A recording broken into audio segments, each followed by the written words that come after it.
সাবেরা বেগমের বয়স এখন ৬৫। তিনি থাকেন শহরের এক বৃদ্ধাশ্রমে, নাম নির্ভর। সাদা দেয়াল, ছাদের ফ্যানের একঘেয়ে শব্দ, আর প্রতিদিন বিকেলে বারান্দায় বসে সূর্য ডোবা দেখা, এটাই এখন তার দিন কাটানোর রুটিন। মেয়ে তৃষা থাকে ঢাকায়, চাকরি করে, ব্যস্ত জীবন। সাবেরা বেগম সবসময় বলতেন, মেয়ে তো মেয়েই, একদিন মাকে বুঝবে। কিন্তু সময়, দূরত্ব আর শহরের কোলাহলে মায়ের ফোন ধরার সময়টা যেন তৃষার কাছে ধীরে ধীরে অপ্রয়োজনীয় হয়ে গেল। প্রথম দিকে তৃষা প্রতি মাসে এসে দেখা করত, ফুল, ফল আর চকচকে বাক্সে কিছু কাপড় নিয়ে। মা হেসে বলতেন, তুই এলেই আমার ঘর আলোয় ভরে যায়। তৃষা বলতো, মা, সময় পেলে নিয়ে যাব তোমাকে। কিন্তু সেই সময় আর কখনো এলো না। একদিন বৃদ্ধাশ্রমে নতুন স্বেচ্ছাসেবক এলো, ছোট এক ছাত্রী, নাম মিম। সে সাবেরা বেগমকে প্রতিদিন বই পড়ে শোনাত। আপা, আপনার মেয়েটা আসে না?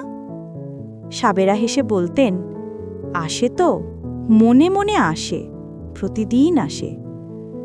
রাত হলে সাবেরা বেগম নিজের খাটের পাশে ছোট একটা ব্যাগ রাখতেন। ভেতরে তৃষার পাঠানো পুরানো শাড়ি আর কিছু ছবির অ্যালবাম। একটা ছবিতে ছোট্ট তৃষা মায়ের কোলে, মুখে চকলেটের দাগ। ছবিটা তিনি প্রতিদিন চোখে লাগিয়ে বলতেন, আমার মেয়ে একদিন আসবেই। দিন গড়াতে গড়াতে শরীর ভেঙে গেল, খাওয়া কমে গেল, হাঁটাও কঠিন। ডাক্তার বলল, দীর্ঘদিনের মানসিক একাকিত্ব। বৃদ্ধাশ্রমের ইনচার্জ একদিন ফোন করলেন তৃষাকে। তৃষা বলল, এই সপ্তাহে যাব, এখন অফিসে টেনশন। কিন্তু সেই সপ্তাহটা আর শেষ হয়নি। 2 দিন পর সকালে সাবেরা বেগম ঘুম থেকে ওঠেননি। মুখে অদ্ভুত শান্ত একটা হাসি, যেন অনেক অপেক্ষার পর অবশেষে কেউ পাশে এসে বসেছে। দাফনের আগে কর্মীরা ব্যাগটা খুলল। ভেতরে সেই ছবির নিচে একটা কাগজ ভাঁজ করে রাখা। তাতে সাবেরা বেগমের হাতে লেখা, তৃষা, মা রাগ করেনি, তুই সময় পাসনি, আমি সময় ফুরিয়ে ফেললাম। 2 দিন পর তৃষা এলো, হাতে ফুল, চোখে কান্না। শূন্য ভরের এক কোণে বসে বলল, মা, আমি এসেছি। কেউ উত্তর দিল না।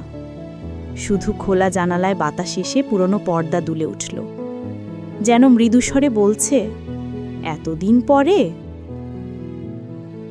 কখনো কখনো আমরা যাদের সময়ের অভাবে দূরে রাখি, তারা আমাদের জন্য পুরো জীবনটাকেই ফাঁকা করে রাখে।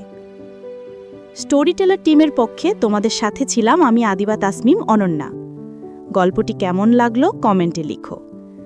ভালো লাগলে একটা লাইক দাও, আর প্রতিদিন নতুন গল্পের জন্য সাবস্ক্রাইব করো। ধন্যবাদ আমাকে শোনার জন্য।